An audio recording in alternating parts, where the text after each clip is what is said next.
લોકસભા ચૂંટણીનું મતદાન પૂર્ણ થતાં સુરત સહિત અમદાવાદમાં સીઆઈડી ક્રાઇમની ટીમ દ્વારા તપાસ શરૂ કરાઈ છે।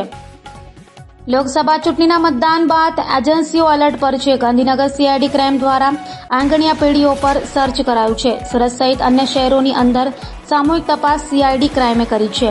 ભવાનીવાડમાં આવેલ પીએમ એન્ટરપ્રાઇઝમાં સીઆઈડી ક્રાઇમ દ્વારા તપાસ કરાઈ હતી, જેમાં રોકડ વ્યવહાર તથા હવાલાના વ્યવહારોની તપાસ કરાઈ રહી છે, તો શહેરોની અલગ અલગ ટીમો દ્વારા તપાસ હાથ ધરાઈ છે।